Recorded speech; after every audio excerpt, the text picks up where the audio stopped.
할렐루야.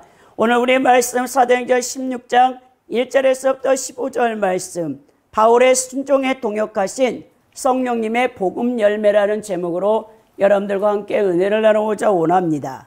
이 바울 사도의 제2차 전도 여행이 이제 계속돼서 기록되고 있는데요. 이 제2차 전도 여행의 목적이 우리가 사도행전 15장 36절에 보면요, 1차 전도 여행 시에 세운 교회를 돌아보고 그 성도들을 경고하기 위함이었다는 것을 알 수 있었습니다. 그리하여 바울은 이제 바나바와 서로 떨어져서 이 바나바가 마가를 데리고 구브로를 향해서 갔잖아요. 그리고 이제 바울은 실라를 데리고 그 육로로 하여서 1차 전도 여행 시에 맨 나중에 들렸던 누스드라와 더베에 이르러서 이제 사역을 하게 됩니다. 이렇게 바울은 누스드라와 더베 사역을 기록하여 주목할 만한 특징적 사실은요, 이 바울의 사역 자체보다는 여기서 동역자 누구를 만나느냐, 바로 이제 디모데와의 만남을 중시하고 있는 것이죠. 이는 아마도 이곳이 제1차 전도 여행 당시에 이미 복음이 전파했던 지역으로 벌써 이제 2, 3년이 지난 거거든요. 그러한 사역의 결과로 훌륭한 사역자와 제자로 성장한 디모데가 바로 바울의 선교 사역에 많은 기여를 한 까닭으로 보여집니다. 이 바울이 디모데에게 여기서 할례를 이제 시행하는 기록이 나오고요. 이 바울이 이러한 행위, 이방인의 할례를 반대하여서 유대인 출신의 신자들과 이 논쟁하였던가는 사뭇 다른 처사를 하고 있는 것을 보게 됩니다. 이미 우리는 사도행전 15장에 예루살렘 공회를 통해서 이방 이제 이 사람들이 기독교인으로 돌아왔을 때 이제 유대인들은 할례를 그들도 받아야 된다는 문제로 여러 날 이제 논의했을 때 이제 예루살렘 공회에 총회장격인 야고보 사도에 의해서 다 정리가 되어졌잖아요. 이제 피, 또 목매어 죽인 것, 음행, 그리고 이제 우상 숭배, 그 재물을 먹지 않는 것, 이 네 가지 외에는 이제 거칠 게 없다라고 했는데, 오늘 이렇게 바울은 여기 누스드라에서 디모데에게 할례를 시행했던 이 특이한 사건이 여기서 나옵니다. 바로 이것은 복음 전파에 장애가 없도록 하기 위해서 유연한 조치를 취했던 것을 보게 되는데요. 유대인들은요, 이 무할례자와 접촉하는 것을 절대적으로 기피하고 있었기 때문입니다. 여러분, 디모데가 이제 다문화 가정에서 자랐다는 것을 볼 수 있는데요. 어머니는 유대인이지만 아버지는 헬라인이라고 이렇게 기록이 되는데요. 유대인들은요, 어머니가 유대인일 때 유대인입니다. 뭐 양부모 다 유대인일 때 유대인이지만 특별히 아버지가 유대인이고 어머니가 이방인이면 유대인으로 치지 않는 거예요. 그만큼 여러분, 유대 민족들은 어머니의 신앙을 특히 중시했기 때문에 그러는데요. 여기 디모데는 어머니는 유대인이에요. 그래서 유대인입니다. 그렇지만 아직 여러분 할례를 받지 않은 상태였죠. 그러니까 유대인에게 복음을 전하기 위해서 이 거침이 있어서는 되어서는 안 되기 때문에 여기서 바울이 구원의 조건으로서가 아닌 복음 전파의 방편으로서 디모데에게 할례를 시행했던 것을 보게 됩니다. 말하자면 바울은 복음 전파의 효율성을 위해서요, 유대인에게는 유대인과 같이 되고 이방인에게는 이방인과 같이 되는 행동 원칙을 그의 동역자가 될 디모데에게 여러분 시행했던 것을 보게 됩니다. 그래서 우리가요, 이 성령 충만함과 성령의 인도함을 받지 못하면요, 여러분들이 이 문자적인 성경의 자구에 매여요.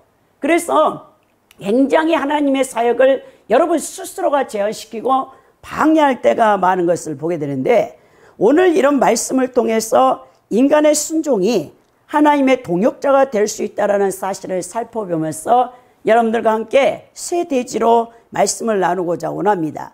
먼저 복음 전파의 일꾼은요, 칭찬을 듣는 사람이어야 된다는 것이죠. 이것이 1절에서부터 5절에 기록된 디모데를 통해서 우리가 볼 수 있고요.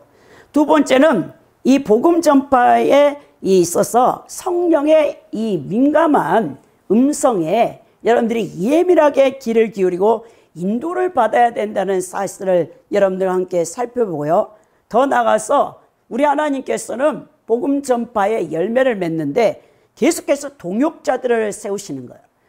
성령께서 동역자가 될 뿐만 아니라 같이 동역할 수 있는 인간 동역자를 세워서 하나님의 사역을 활성화시키는 이 장면들을 여러분들과 함께 나눠보자 원합니다.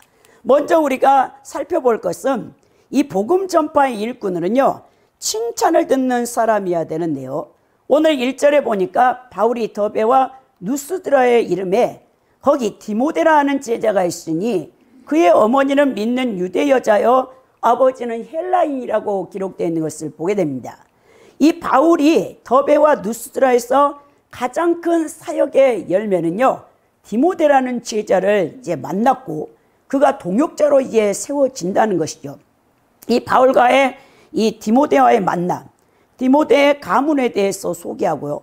또 디모데에 대한 헬레 시행과 또 갈라디아 남부 지역에서 사역에 대해서 지금 계속 기록되고 있습니다. 이 바울은 지금 신라와 함께 수리아와 갈라디아 지역을 거쳐서 이제 안디옥 교회에서 가장 가까운 곳에 위치한 제1차 전도 여행지였던 더베와 누스드라에 도착했죠. 여러분들, 우리가 누스드라에서 이 날 때부터 이 안전병이었던 사람을 일으켰던 그 놀라운 기적과 이적을 우리가 함께 살펴봤잖아요. 이 제1차 전도 여행 때 이 사도행전 14장 6절이거든요. 바울은 이 지역을 이미 방문했고 지금은 그때와는 반대로 동쪽으로부터 출발해서 이곳으로 방향을 향했는데요. 이제 1차 전도 여행에서는 구브로 섬을 경유해서 배를 타고 헤로를 통해 소아시아 지역을 들어갔는데 이번에는 육로를 통해 갔습니다. 거기에 누가 있냐? 바로 이제 디모데라는 훌륭한 이 그리스도의 제자가 거기에 있었습니다. 이 디모데라는 이름은 티모데오스인데요. 이 영예라는 뜻을 갖고 있어요. 이 티메, 영예라는 티메와 하나님을 뜻하는 데우스 합성어죠. 보니까 여러분 벌써 유대 가문에서 태어났다는 걸 알 수 있잖아요. 하나님을 영화롭게 하는 자라는 그 이름의 뜻에서 벌써 어머니와 그의 외조모, 그 외할머니의 믿음이 특출했다는 것을 볼 수 있습니다. 바로 하나님의 영광이라는 뜻을 갖고 있는 이 디모데인데요. 이 디모데가 바울의 동역자가 되기 오래전부터 이곳에서 벌써 그리스도의 제자로서의 삶을 살았다라고 여기서 가르쳐 줍니다. 바로 노이스, 어머니 유니게의 복음을 받고 예수님을 믿었던 것으로 추정되는데요.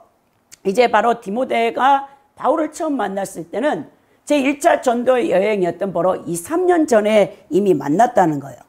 여기서 바로 제자, 이 마르테스라는 이 헬라어 단어는요, 가르침을 받는 자라는 의미로서 복음의 가르침을 받을 뿐만 아니라 그 복음을 따라 적극적으로 순종하는 자를 여러분 제자라고 하는 겁니다. 아무나 제자가 되는 게 아니에요, 여러분. 예수 그리스도의 제자, 모든 이 성도들은요, 예수 그리스도의 제자가 되어야 되는데요. 바로 예수님의 말씀의 가르침을 적극적으로 순종하는 삶을 살아갈 때 그를 제자라고 부른다는 거예요. 자, 예수님께서 마태복음 28장 18절에서부터 20절에 지상태의 위임 명령을 명하시잖아요. 너희는 가서 모든 족속을 제자 삼고 아버지가 아들과 성령의 이름으로 세례를 주고 내가 분부한 것들을 다 가르쳐 그들에게 지키게 하라는 이 대위임 명령을 우리 예수님께서 제자들에게 명하셨습니다. 바로 그들의 가르침, 이 사도들의 벌써 명령을 하셨고 사도들이 가는 곳곳마다 복음을 전파해서 그들을 양육시켜서 예수님의 제자로 만들었던 것을 볼 수 있는데요. 따라서 오늘 사도행전의 저자인 누가가 디모데를 제자로 소개하는 것은 그가 그리스도의 가르침을 매우 적극적으로 순종하며 살은 신실한 그리스도인이었다는 것을 보여주고 있죠. 바울은 디모데에게 보낸 이 목회 서신, 디모데 전후서를 이제 보내잖아요. 후에 디모데는 벌써 그의 어머니와 외조모의 신앙으로부터 큰 영향을 받았다는 것을 디모데후서 1장 5절에서도 말씀하고 있는데요. 바로 독실한 유대교였던 어머니와 외조모의 신앙이 그 자녀인 디모데에게 얼마나 대단한 영향을 끼쳤는가를 우리는 알 수 있습니다. 그러니까 디모데는 어릴 때부터 유대인 애조모와 어머니의 모범적인 신앙 교육을 통하여 경건한 신앙으로 성장했다는 것을 볼 수 있어요. 우리 2000년 기독교 교회사 가운데요, 위대한 신앙의 위인들 배후에는요, 이 정말 훌륭한 믿음의 어머니들이 있어요. 또 아버지가 있습니다. 이만큼 여러분 부모님의 믿음은요, 자녀들에게요, 엄청난 영향력을 미치는 거예요. 우리 여러분 18세기에 영국의 감리교를 창시하여서 이 부흥운동을 주도했던 요한 웨슬리의 훌륭한 믿음의 어머니, 이 수산나가 있었잖아요. 더 나가서 여러분들과 함께 나누었던 우리나라의 1885년에 4월 5일에 최초로 북감리교의 여러분 그 출신이었던 아펜젤러 선교사님이 오셨잖아요. 그 아펜젤러가 어릴 때부터 이 메노나이트 어머니의 경건한 신앙생활을 통하여서 항상 주일이면 세 아들에게 이 루터가 번역한 독일어 성경을 읽게 하고 기도를 하게 하므로 그렇게 어릴 때부터 훌륭한 믿음의 아들의 이제 선교사가 탄생한 것을 보게 된다는 것입니다. 그만큼 여러분 부모님의 신앙은요, 자녀들에게 지대한 영향력을 미치는 거예요. 디모데는요, 이 이방 땅 누스라에서 이 태어나고 자랐죠. 사실 혼혈합니다. 이 다문화 문화 가정에서 자란 거죠. 그의 어머니는 디아스포라 유대인으로 헬라인 남자를 만나서 이제 결혼을 하는데요. 이 소아시아 유대인 사회는 팔레스타인 유대인 사회보다는 이방인에 대해서 덜 배척적이었고 그 지역에서 유대인들은 소수 집단으로 영향력이 별로 없었어요. 그래서 많은 유대인들이 이방인의 유력한 지방과 결혼을 쉽게 할 수 있었던 역사적 배경을 갖고 있는 것을 본다는 것이죠. 오늘 우리가 여러분 이 바울이 자신의 영적인 아들 디모데를 이 누스드라에서 만났다는 것은 정말 귀한 일입니다. 그러니까 탁월한 지도자는요, 유능한 제자나 인재들을 발굴하여 육성해야 한다는 것을 여기서 보여주는 것이죠. 이 디모데라는 이 신실한 충성스러운 일꾼과의 이 만남, 이것이 바로 바울 사도의 영적 하나님 나라의 확장의 모토가 될 수 있는데요. 여러분 바울은 후에 디모데를 이 디모데후서 1장 2절이나 고린도서 4장 17절에 영적인 아들이라고까지 칭찬하며 굉장히 사랑을 했던 것을 보여줍니다. 이 바울 사도가 로마의 감옥에서 순교를 앞두고 마지막 편지를 보냈던 사람도 역시 디모데예요. 그래서 바울의 마지막 서신이 디모데 후서거든요. 우리가 이 신구약 성경에서 정말 2000년 교회사를 통해 살펴보듯이 지도자들이 자신의 뒤를 이어 사역을 감당할 제자를 세우는 것이 얼마나 중요한가를 우리는 알 수 있습니다. 더 나아가서 우리는 구약 성경에서 모세가 광야에서 40년 동안 하나님 앞에 쓰임받고 자신의 이제 뒤를 이을 영적 지도자를 어릴 때부터 자신의 수종 들었던 여러분 여호수아를 여러분 세우는 것을 보게 됩니다. 그래서 모세가 죽었을 때도 그 이스라엘 백성들은 아무런 요동함이 없이 여호수아의 지도력 아래 요단강을 건너가서 가나안 7족을 멸하고 그 전쟁에 승리하고 그 땅을 차지하고 안정되게 살 수 있었던 것을 보게 되는 것이죠. 바로 교회는요, 탁월한 그리스도의 일꾼들을 발굴하여 기독교의 여러분 인재들을 양육하고 성장시키는데 힘을 써야 계속해서 여러분 이제 우리의 복음 사역이 뒤를 이어 또 다음의 믿음의 세대들이 세워진다는 것을 보게 된다는 것입니다. 더 나아가서 여러분 이 디모데의 훌륭한 외조모와 또 어머니의 그 신앙을 통해서 우리가 알 수 있는 것은요, 위대한 믿음의 부모 밑에서 위대한 믿음의 자녀가 난다는 사실을 기억해야 돼요. 여러분들이 지금 자녀들 때문에 마음 아파하십니까? 여러분 지금부터 자녀를 눈물 뿌려 기도하여 영적으로 자녀들이 예수 그리스도 앞에 돌아와 하나님을 바로 섬기는 믿음의 자녀들이 될 수 있도록 여러분들이 기도를 해야 된다는 거예요. 영국 격언에 한 사람의 좋은 어머니는 100사람의 학교 선생에 비교할 가치가 있다라는 말이 있다는 거예요. 그만큼 위대한 신앙의 인물 뒤에 이 부모님의 믿음은요 정말 필요하다는 것입니다. 부모가 하나님을 바르게 섬기는 법을 자녀들에게 가르치고 본을 보여줘야 한다는 거예요. 어려서부터 하나님을 경외하는 법을 가르쳐 주어야 한다는 겁니다. 근데 오늘날 여러분, 이 크리스찬 부모들이 세상에서 공부 잘하여 명문대에 들어가고 대기업에 취업하기를 바라고 자녀들의 신앙에는 통 관심이 없다는 거예요. 고3이 되면은요, 여러분, 믿음 좋다는 부모들이 무슨 일을 하냐면 이 수능시험 때문에 오히려 그 자녀들을 주일날 교회에 가지 못하게 하여 아예 크리스찬 부모가 먼저 자녀들을 학원이나 과외나 독서실로 내몰고 있다라는 사실입니다. 이런 자녀들이요, 대학에 들어가서 다 예수 그리스도를 완전히 떠나요. 여러분, 그래서 이번에도 우리가 보면 이제 2024년 이제 수능을 준비해 5개월밖에 남지 않았잖아요. 윤석열 대통령의 지시로 사교육비를 줄이기 위한 방안으로 이 수능시험 문제가 고등학교 그 교과서 밖에서 나오는 문제들을 다 전수조사라는 지시가 떨어졌잖아요. 킬러 문항이라고 하는 거예요. 여러분, 우리가 언어 능력, 뭐 수학 능력 평가라고 해서 거기에 이제 명문대를 들어갈 수 있는 당락을 결정하는 게 여러분 국어, 영어, 이제 수학 문제잖아요. 그 각각 46문항에서 8문항 이상이 킬러 문항이라는 거예요. 이 킬러 문항이라는 것은 전혀 학생들이 고등학교 1학년부터 3학년까지 배워본 적이 없어요. 교사들에게. 이건 어디서 다 나오는 문제냐? 이 강남에 내놓으라는 메가스터디, 일타 강사라는 사람들이 가르치는 여러분 문항이에요.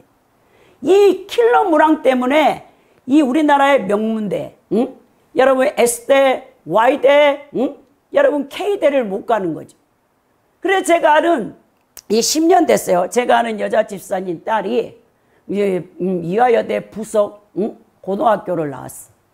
거기 정말 명문고입니다, 여러분. 거기서 전교에서 5등 안에 들어. 반에서는 1학년부터 3학년 내내 1등이었고 전교에서 막 3등에서 5등 안에 들어요. 그래서 또 이제 내신이 다 1등급, 거의 1등급이고 좀 못하는 것이 2등급이에요. 그러니까 이 어머니 집사님이 이 딸을 이 강남에 있는 이 여름방학이나 겨울방학 때 메가스터디 학원에 집어넣어요. 그 메가스터디 학원은 일타 강사가 가르치는 곳인데요. 아무나 못 들어가요.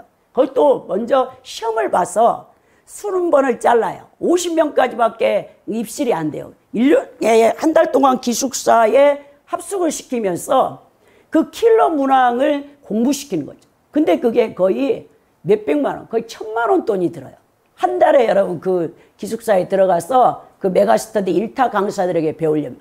그렇게 해야만 명문대를 들어가는 거예요.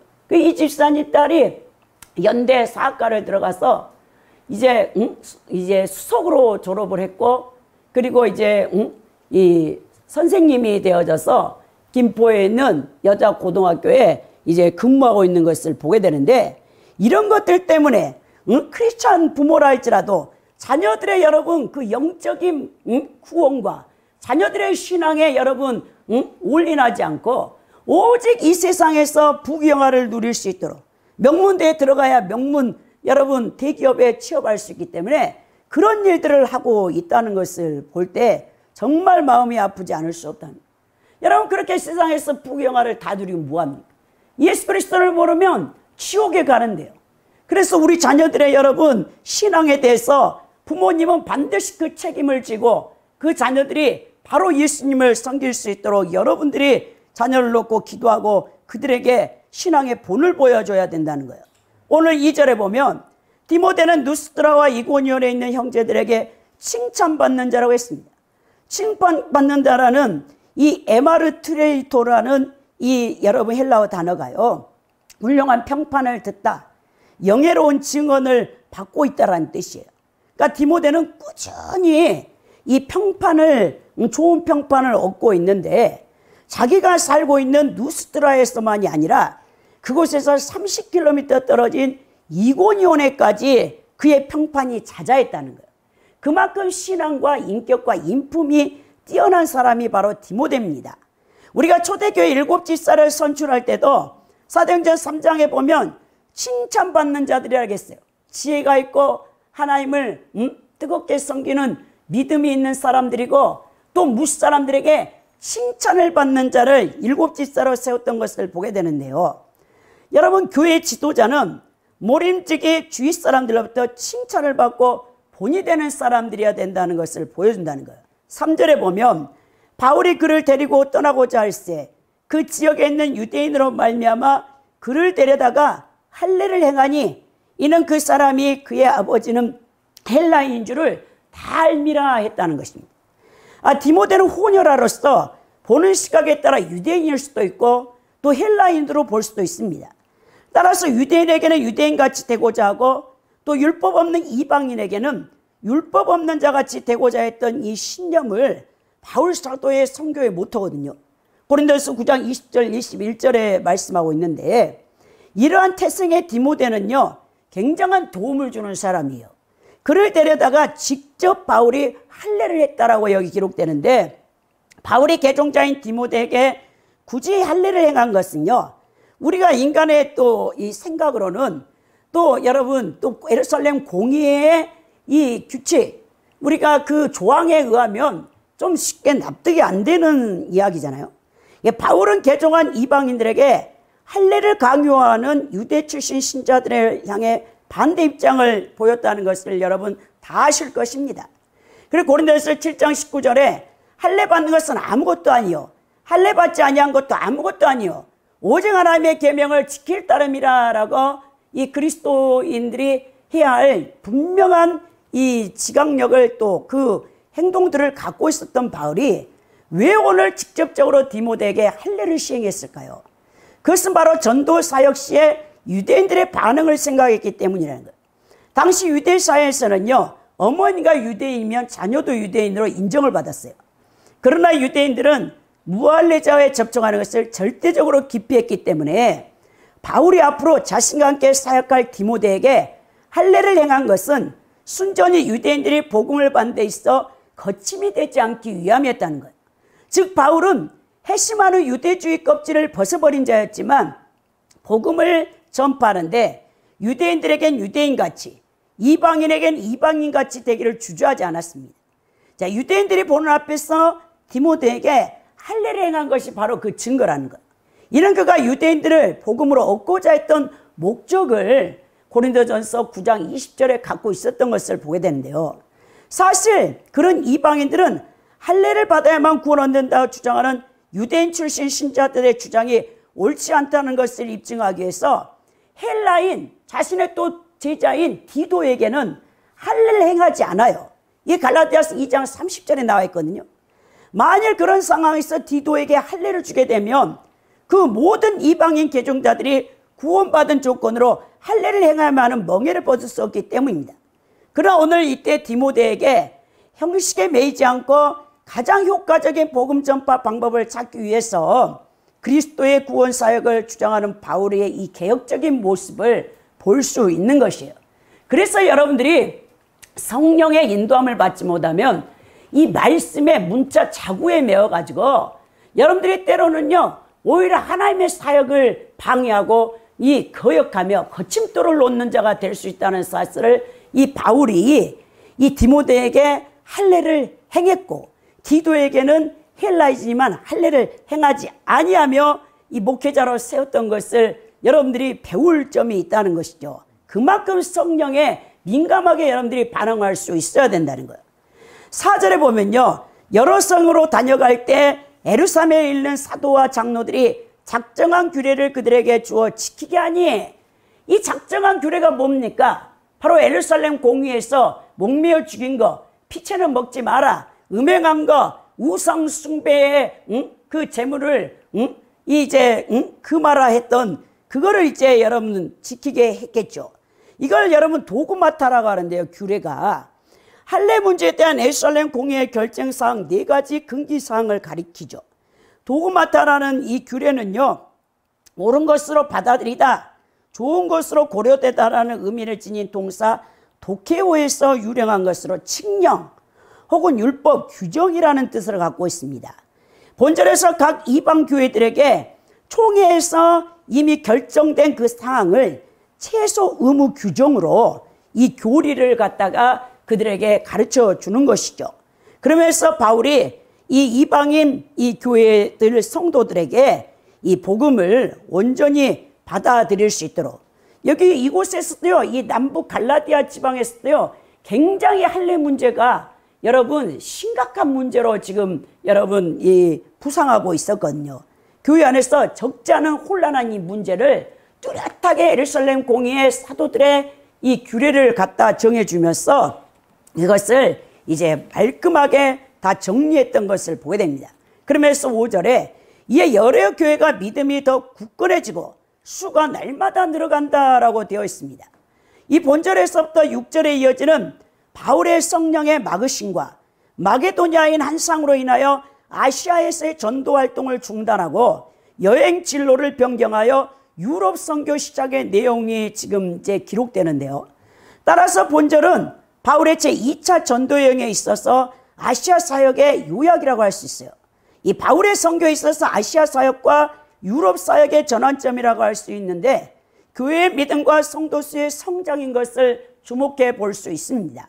자, 하나님께서는 바울이 소아시아의 교회들을 방문하고 또 규례들을 전달하는 과정을 통해 전도한 지역 교회들이 더욱 믿음 안에 확고하게 되었으며 양쪽으로도 지금 계속해서 부흥과 성장을 이루고 있다고 기록합니다. 이처럼 바울 사역 당시 교회는요, 이 하나님의 선하신 인도하심과 복음 사역자들의 헌신에 의해서 놀랍게 지금 팽창해 가고 있는 것입니다. 교회의 성도들이 예수님의 말씀과 계명에 철저히 순종하는 제자가 되지 않는 이상은요, 교회의 부흥은 기대할 수 없다는 것을 여기서 보여주는데요. 이 성도들이 세상과 가정과 사회에서 살아가는 모습이 세상 사람과 전혀 구별됨이 없이 세속적인 마인드로 지금 살아가고 있다는 게 문제라는 거예요.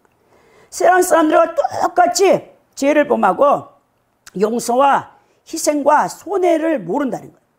오늘 현대 기독교인들의 특징이잖아요. 믿지 않는 자들보다 신자가 더 악한 방법으로 세상에서 살아가면 칭송받지 않는 교인들로 인하여 복음이 가려진다는 거예요. 그러니까 여러분들은 항상 행동 거지를 할 때 생각하고 말하는 거, 행동하는 것이 세상에 나가서 여러분 또 직장 생활에서 사회 공동체에서 가정에서 항상 나 한 사람 때문에 하나님의 영광이 땅에 떨어지지 않도록 그것을 위해서 여러분들이 살아야 될 크리스찬이라는 사실을 잊어서는 안 된다는 거예요.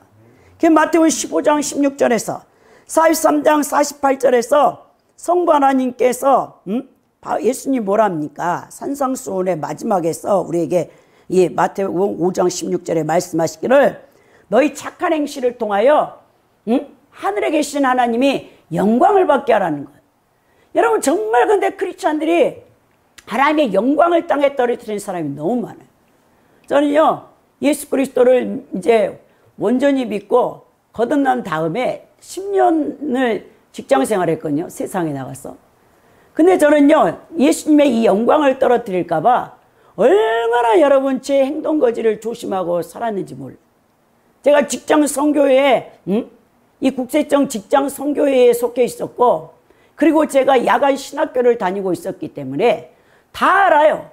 우리 이 직장 동료들 300명이 김필자가 예수를 믿는 크리스찬이라는 것을 다 알기 때문에 제가 하나님의 영광을 가려서 되지 않기 때문에 그것 때문에 정말 몸부림치며 세상에서 살았던 것을 보게 된다는 것. 오직하면 믿지 않는 우리 가장님이 저보고 우리 김필자는 필자 씨는 미스김은 신학교를 가야 된대. 제가 신학교 가기도 전에. 그래가지고 제가 신학교를 갈 수 있도록 가장님이 다 배려를 해준 거예요. 6시까지 근무해야 되는데 5시에 제가 퇴근을 해야 되는데, 그리고 또 우리 하나님께서 복병인 이 군에 가야 될 아이들이 군에 가지 않고 우리 세무서에 5명이 왔어요.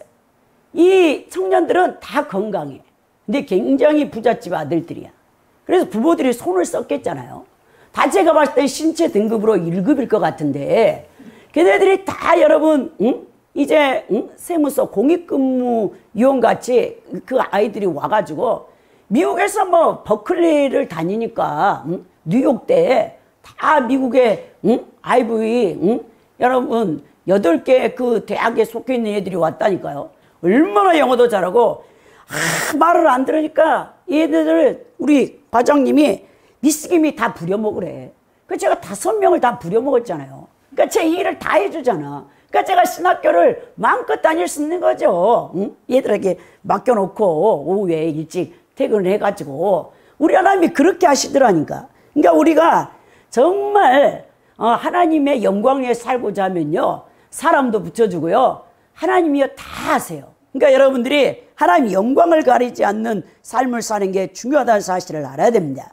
두 번째는요, 복음 전파에는 성령의 민감한 인도하심에 귀를 기울여야 돼요.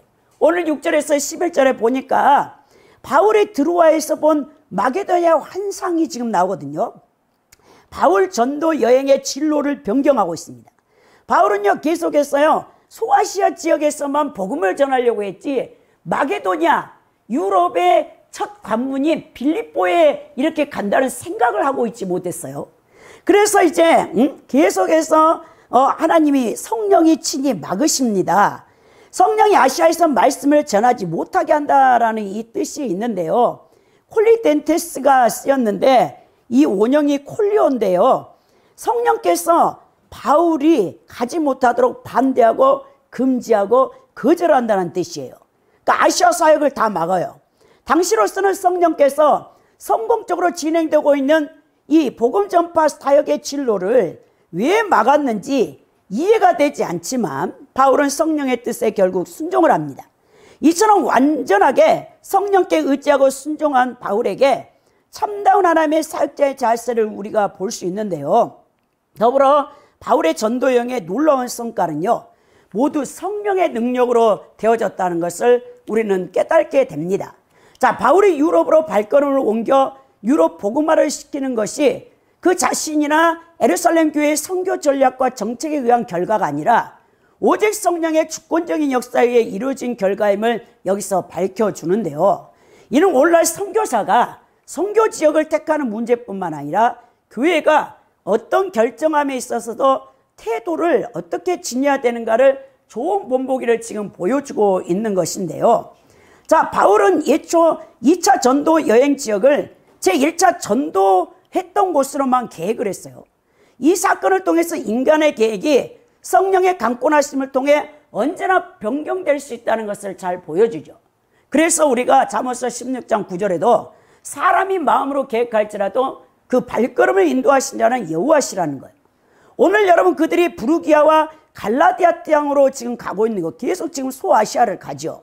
근데 하나님의 사역은요, 하나님이 주도권을 쥐고 계신다는 것을 우리에게 보여줍니다. 자, 바울 사도의 소아시아 지역의 복음 전파를 성령께서 이게 막고 있는 거예요. 부르기아와 갈라디아로 발걸음을 옮겼어요. 근데 이번에는 예수의 영이신 성령께서 또 그들의 사역을 막아요. 6, 7절에. 이번에는 무시아로 지나가 드로아로 가죠. 8절에 보면 계속 소아시아 지역이거든요. 바울의 기도 제목이 무엇이었습니까? 에베소 6장 19절이나 골로새서 4장 3절에 입을 열어 자신이 복음을 담대히 증거할 수 있도록 중보기도해 달라고 계속해서 서신을 쓰고 성도들에게 중보기도를 요청했죠.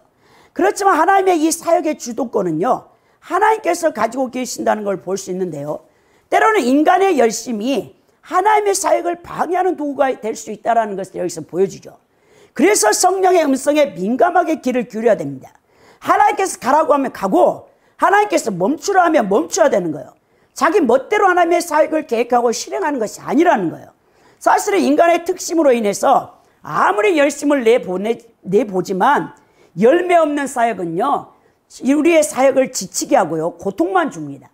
그러니까 내 뜻이 아닌 하나님의 뜻만이 이루어져 성삼위 하나님께서 영광을 받으셔야 된다는 것을 우리가 볼 수 있는데요, 하나님이 어떤 사역의 문을 닫히잖아요.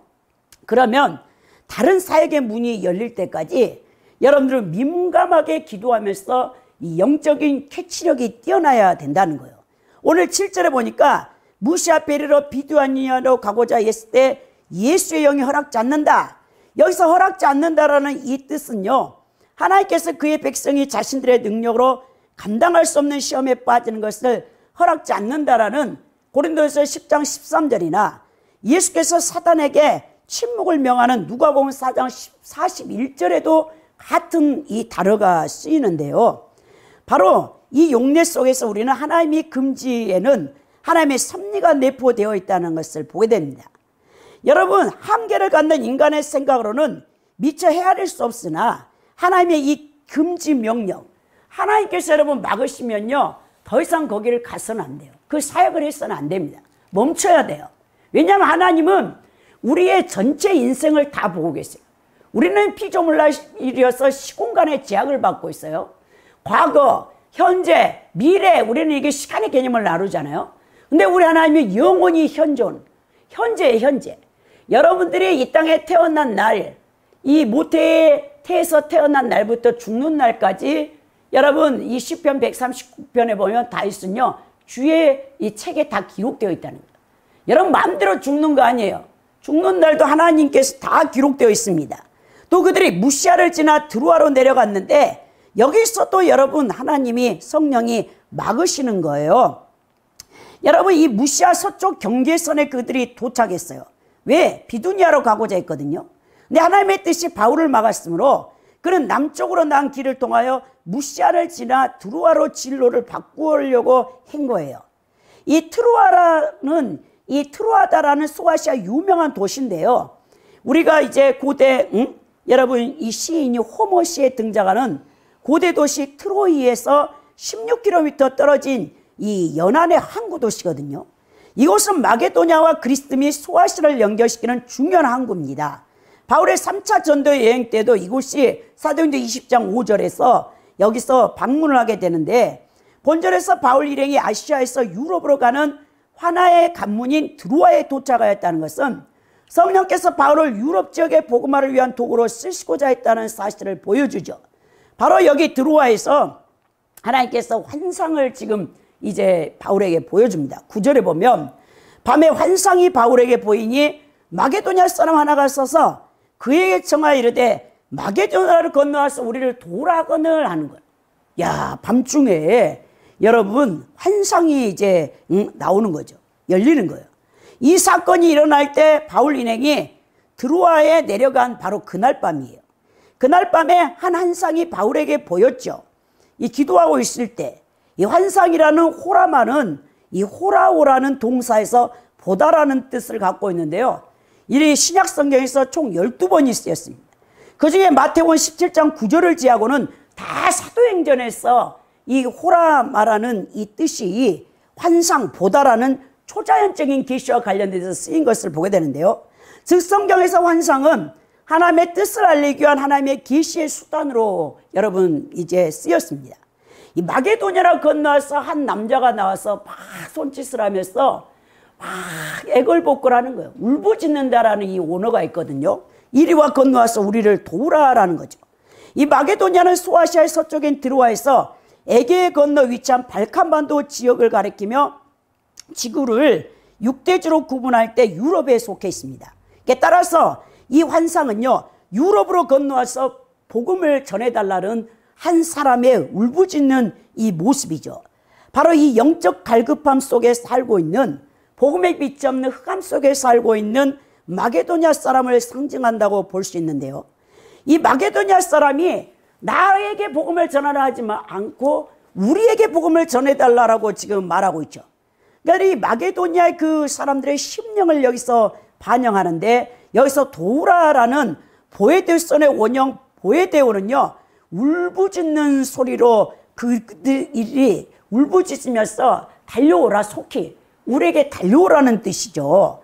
그러니까 얼마나 그들이 복음에 갈망하고 있는가를 여기서 보여준다는 거예요. 그러면서 10절에 바울이 그 환상을 보았을 때 우리가 곧 마게도냐로 떠나기를 힘쓰니 이는 하나님이 저 사람들에게 복음을 전하라고 우리를 부르신 줄 인정함이라 그러죠.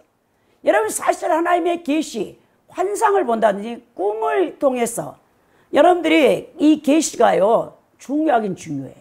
이 계시가 하나님의 뜻이라는 걸 여러분 알잖아요. 근데 중요한 것은 이 계시를 바로 해석해야 돼. 많은 사람들이 환상을 봤다, 꿈을 꿨다는데 그 뜻이 무엇인가를 몰라. 여러분 무엇인가를 모르면 전혀 하나님의 뜻을 알지는 못하겠죠. 그래서 여러분 이 계시를 받았다고 해도 중요한 것은요 이것을 해석할 수 있는 능력이 있어야 돼요. 여러분 다니엘 같은 사람은 꿈을 해석하는 능력을 갖고 있잖아요.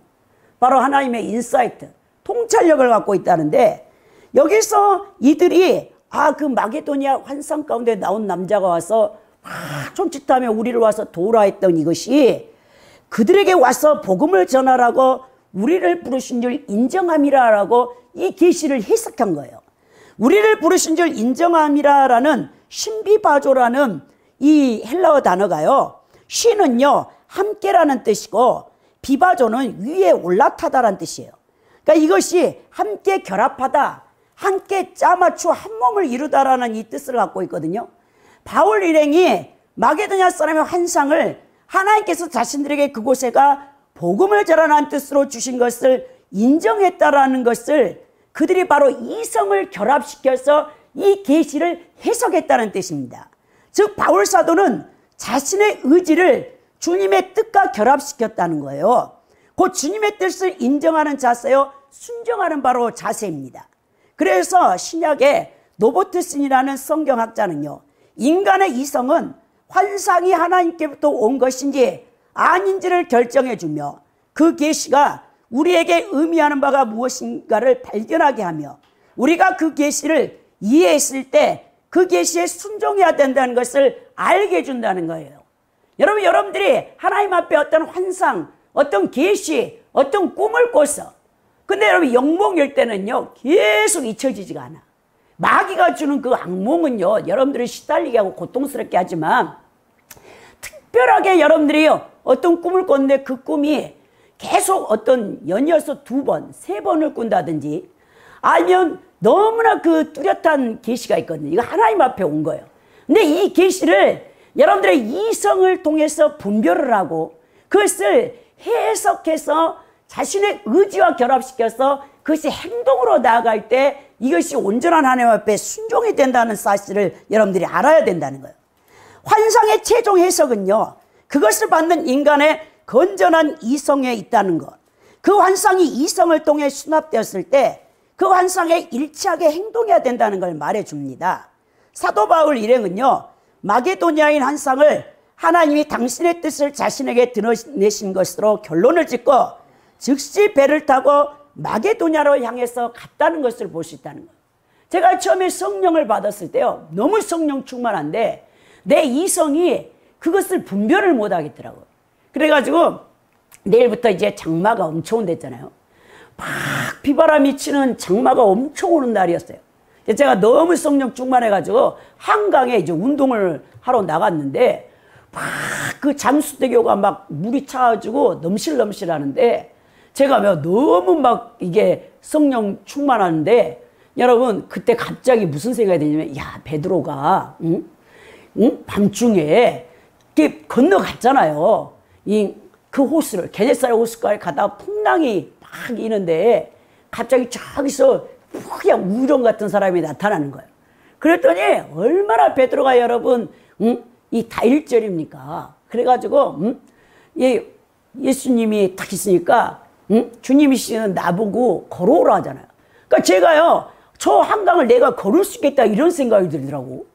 여러분 그 흙탕물이 엄청 나가지고 지금 한강에 그거 수문을 열어가지고 장마철이라 물이 엄청 나는데, 야 내가 저 한강을 걸어갈 수 있겠다. 베드로 같은 막 믿음이 저한테서 용서만 거예요. 그래서 내가 저걸 걸어볼까? 그렇게 따르는데 갑자기 내 안에서 멈춰라 그래요. 말씀이 돼요. 야 여러분 이게 웃을 일이 아니에요. 여러분들은요 성령의 이 충만함을, 그리고 성령의 그 역사를 여러분들이 경험해 보지 않았어요. 처음에요 내 이성과 의지가 통제하지 못해요. 제가 여러분들에게 말했잖아요. 성령의 불을 받았을 때 100평이 되는 그 교회의 바닥을 여러분 제가 12시부터 새벽 4시까지 뒹굴었다고. 제 이 생각에는요 내가 이렇게 해서는 안 돼. 내 몸을 통제가 안 돼. 나를 꺾으시는 거예요. 내 자아가 얼마나 강한데 하나님이 저를 꺾으면서 저를 완전히 이제 그러면서 성령이 왕으로 오셔서 이제 하나의 빛으로 오셔서 제가 군인처럼 딱 엎드리니까 음성이 딱 들리는데, 천청병력 같은 음성이 들리는데, 너는 이제부터 내 말에 절대적으로 순종해야 돼요. 그리고 저를 10년을 끌고 다녔다는 거예요. 여러분들이 이해가 하겠습니까? 여러분들의 이성으로 이해가 안 돼요. 제가 신학교를 다니고 야간 신학교를 다니고 밤에는 우리 어머니와 함께 산책을 다니고 낮에는 8시간 직장 생활을 하고 이게 인간의 여러분 몸으로 가능하냐요? 가능하지 않습니다. 성령의 권능이 들어와서 나를 끌고 다녀요. 그리고 막 토요일 주일날에는 맨날 전도만 시켜. 그냥 다이렉트로 막 끌고 다니니까. 이런 체험을 여러분들이 얻기 때문에 환상 와도 계시 와도 다 무시해. 근데 여러분 여기에 여러분들이 바로 해석을 해야 돼요. 여기서 바로 해석을 못하면요 광신자가 돼버려요. 잘못하면 여러분요 다 정신병원에 가야 될 이런 위기에 처하는데, 오늘 바울은요 정확히 말씀을 알고 있으니까 그 환상을요 바로 여러분이 해석하는 거예요. 그리고 갑니다. 그래서 성삼위 하나님께서 그들을 끌고 가는 거죠. 오늘 보니까 여러분 이 바울은 주님의 뜻이라면 최선을 다해서 그가 여러분 주님의 사역에 감당을 하는 걸 보는 거예요. 바울은요 속히 그 순종하기 위해서 이 배편을 먼저 알아보는 거죠. 그 당시 여러분 배 항구 이 배가 잘 건조되지도 않고 여러분 순항한다는 게 쉽지 않은 거예요. 날씨가 좋지 않기 때문에. 근데도 하나님께서 순조롭게 그 순종하려는 바울의 일행을 이 드로아를 건너서 마게도냐로 가게 하는 거예요. 이 11절에 보니까 우리가 드로아에서 배로 떠나 사모드라게로 직행하여 이튿날 네아폴리로 갔다. 이 네아폴리라는 것은요 새로운 신선한 젊은이라는 뜻을 갖고 있는데 네오스 도시와 폴리스 합성어 신도시입니다. 바로 이 도시가 여러분 항구 도시예요. 아드리아해와 에게해를 연결하는 노마의 도로 에그나테아 대로의 동부지역 종착 지점인데요. 도로 건설 이후에 노마인들에 의해 새로 건축되어 붙여진 이름이죠. 이 항구는요 마게도냐 동쪽 해안에 있으며 이 성보다 16km 내륙에 위치하여 상업 중심이었던 빌립보의 외항의 역할을 하고 있었다는 거예요. 그러면서 여러분 그들이 12절부터 보면 하나님께서 이제 동역자를 세워서 하나님 나라를 확장해 가시는데, 거기서 빌립보에 이르니 이는 마게도냐 지방의 첫 성이요 또 노마의 식민지라. 이 성의 수위를 위하다. 지금 하나님께서는요 바울의 여러분 이 유럽 사역에 디모데를 누스드라에서 했고요. 더 나가서 여러분 또 거기서 의원으로 일하고 있던 누가를 우리 하나님께서 동역자로 세웠습니다. 누가가 지금 여러분 이 마게도냐에 같이 따라오게 되는데요. 빌립보의 외항인 네아폴리에서 심불론 이 산맥을 건너가지고 그들이 이제 여러분 이 빌립보 지역에 오는 거예요. 여러분 이 빌립보가 마게도냐 첫 성이라고 하는데, 빌립보가 여러분 이 마게도냐의 제일 큰 성이란 뜻이 아니고, 빌립보가 당시 로마에 의해서 이 마게도냐 4개 구역으로 편성되어 있었거든요. 펠라와 데살로니가, 아비폴리, 펠라고니아 중에서 제일 1구역에 속한 성이란 뜻입니다. 그러니까 마게도냐에서 가장 큰 성은요 데살로니가예요. 즉 기원전 167년에 마게도냐가 4개의 행정구역으로 나뉘어졌을 때 마게도냐 도시 중에서도 빌립보가 제1지역에 속한 도시였다는 거예요. 빌립보가 로마의 식민지로서 로마의 축소판 도시로 건설되어 있었고요.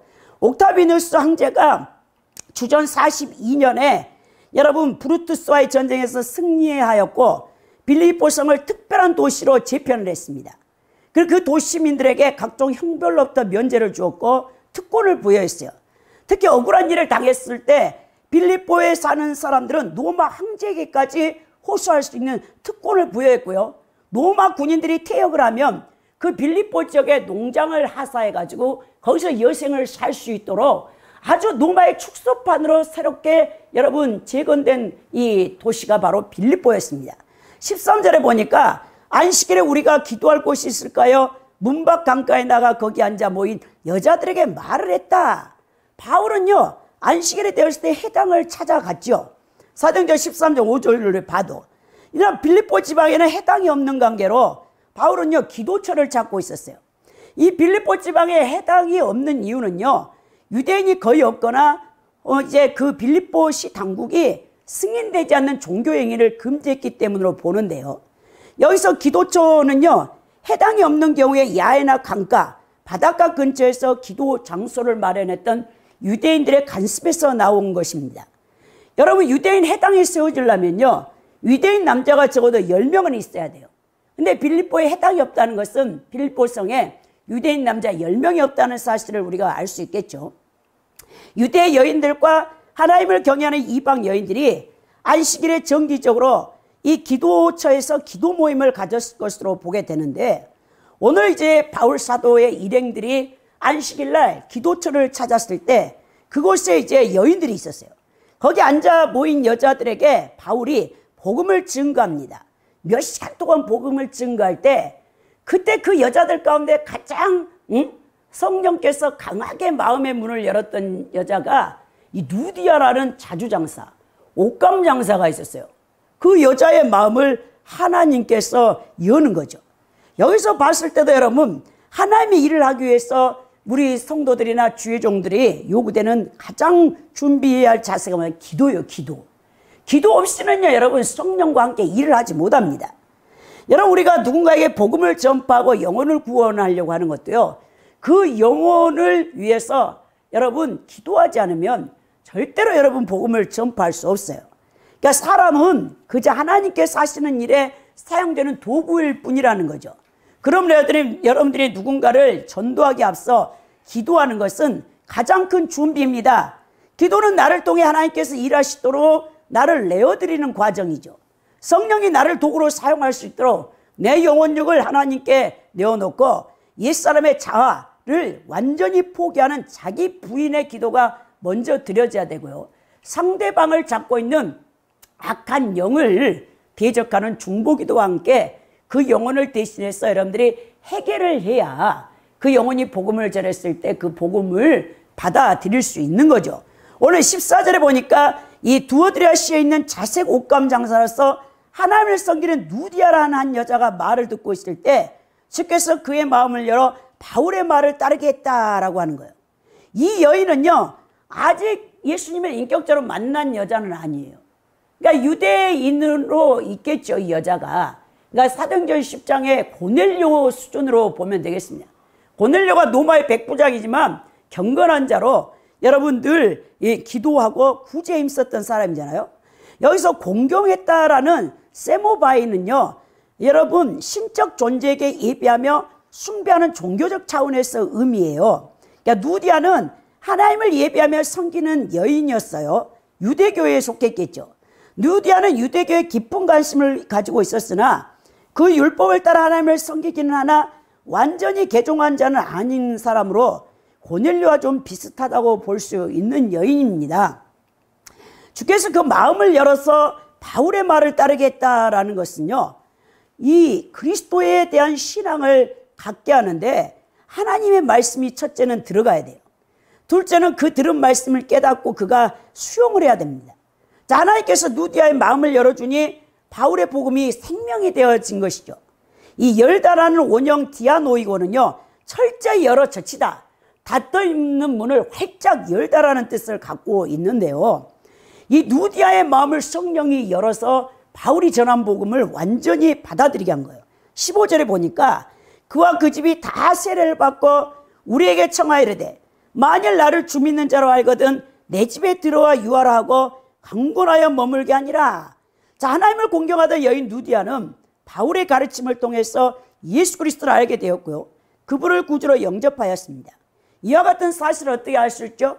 그녀가 세례를 받았고 바울 일행을 자신의 집으로 초청하여 결국 빌립보 교회가 세워졌던 역사적인 사실을 통해서도 알 수 있는 것이죠. 자, 누디아는요, 여러분 그 빌립보에서도 굉장한 재산을 갖고 있는 여자예요. 사업가로서 많은 직원들과 하인을 거르고 있었던 그녀의 모든 가수들까지 예수를 영접하고 세례를 받았습니다. 그녀는 바울 일행을 강권하여 자신의 집에 머물게 했는데요, 이 강권하여 머물게 했다라는 동사 파라비아사토의 원형 이 파라비아조마이는요, 강요하고 재촉했다. 그러니까 누디아가 적극적으로 바울 일행을 자신의 집에 머물게 힘을 썼다는 거예요. 빌립보 4장 3절에서 바울이 빌립보 성도들을 나의 사랑하는 자들, 나의 기뻐하는 자들, 기뻐하고 기뻐하면서 정말 바울의 서신 가운데 기쁨의 서신이라고 할 수 있는 서신이 빌립보서거든요. 저는 빌립보 교회를 다녔기 때문에 이 빌립보 서신을 가장 사랑했는데요. 빌립보에 보면 거기에 이 누디아의 이름이 나오지는 않지만요. 빌립보 4장 3절에 나와 멍에를 같이 한 자라고 나와 있습니다. 그만큼 여러분 누디아가요. 바울의 이 유럽 사역에요. 헌신되어졌던 사람인 것을 보게 됩니다. 누디아는 자신에게 복음을 증거해 줘 영생을 얻게 한 바울을 자기가 할 수 있는 만큼 물질적으로 도왔던 동역자예요. 여러분 영적 도움을 받는 자는요. 육신의 것으로 섬기는 것이 마땅하다라고 바울은 로마서 15장 27절에 고린도서 9장 11절에 말씀합니다. 핵심과 동시에 자신의 것을 개방하고 나누는 사랑의 실정까지 아끼지 않았던 누디아의 희생과 섬김으로 인해서 바울의 일행은요. 낯선 빌립보에서 선교 사역을 누디아 집을 중심으로 성경적으로 펼쳐나갔고요. 결국 누디아 집을 토대로 빌립보 교회가 세워지는 이 놀라운 열매가 맺혀지는 것을 빌립보서 1장 3절에서 5절에 4장 18절에 기록되어 있는 것을 보게 된다는 거예요. 여러분 누디아를 통해서 주의 사역자를 기쁘게 하는 성도의 모범을 볼 수 있는데요.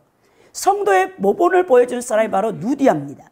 누디아는 바울 일행 앞에서 겸손하게 만일 나를 주를 믿는 자로 알거든이라고 자신을 낮춥니다. 자, 목회자가 기뻐하는 성도는요. 목회자가 선포한 말씀이나 가르침을 경청하고 순종하는 자세를 가진 성도들의 모습이라는 거예요. 성도가 스스로 자만하고 거만하여 목회자를 경시하고 그 가르침을 받지 않으려고 한다면 그 영혼은 결코 유익이 없다는 거예요. 영적 성장과 영적 성숙이 멈춰버리는 어린아이 상태에 병들어 있는 성도들을 보면요. 목회자와 관계가 좋지 않아. 여러분 목회자를 대적한다든지 목회자의 그 가르침에 따르지 않고 본인 스스로 신앙생활하는 사람들이요. 영적 성수가 없습니다. 누디아는 전적으로 사도 바울과 그 일행들의 쓸 것을 채워주며 동역자가 되어졌고요. 영적으로 생명의 말씀에 순종하여 빌립보 교회의 기둥이 되어졌다는 거예요. 여러분 교회의 기둥 같은 일꾼이 된다는 것은요. 성도로서의 가장 큰 여러분 보람이고 가장 큰 하나님의 영광을 드러낼 수 있는 이 모습이 아닐까 합니다. 교회의 기둥은요. 철저하게 목회자와 동역자가 되어 자신을 내어주는 희생과 섬김이 아닌 사람은 교회 기둥이 되지 못해요. 여러분 솔로몬의 성전에 기둥이 있었죠. 두 기둥입니다. 보아스와 야긴이라는 기둥이 있었습니다. 여러분 요한계시록에 봐도요. 하나님의 기둥들이 있다고 그랬어요. 여러분 이왕 예수 그리스도를 믿고 하나님을 섬기는 여러분들이 크리스찬이라면 교회에서도 기둥과 같은 역할을 하는 이렇게 누디아 같은 이 성도가 되어야 되지 않겠습니까? 여러분 결론적으로 하나님의 사역은요. 하나님께서 주도권을 잡고 계신다는 거예요. 우리는 디모데처럼 무사람들에게 칭송을 받는 참된 성도들이 되어야 됩니다. 또한 복음 전파에 민감하여 성령의 말씀에 귀를 기울여야 되고요. 오늘날도요. 영혼 구원에 갈급한 심령들이 우리 주변에는 너무나 많아요. 그래서 우리는 때를 얻든지 못 얻든지 복음을 전해야 되는데 우리는 우리 안에 복음을 가둬놓고 우리끼리 좋습니다 이러고 있어요. 얼마나 주님 보실 때 안타까운 일입니까? 자, 하나님의 뜻 안에서 순종하는 자에게 성령님께서 동역자가 되어주시고요. 또한 복음 안에서 여러 동역자를 붙여주셔서 놀라운 복음의 열매를 맺게 한다는 사실을 오늘 우리 함께 살펴보았습니다. 여러분 바울은요. 바울 사도가 혼자 사역한 게 아니에요. 로마서 16장에 보면요. 바울 사도가 일일이 자신의 동역자들을 다 거기에 이름을 기록되어 있습니다. 여러분 이렇게 목회자와 함께 동역자가 되어져서 하나님의 영적 나라를 확장해 간다는 이 놀라운 이 영적인 복을 우리 열방 선교교회 성도님들도 다 깨닫고 하나님 앞에 기둥같이 쓰임받는 분들이 될 수 있기를 예수 그리스도 이름으로 축원드립니다.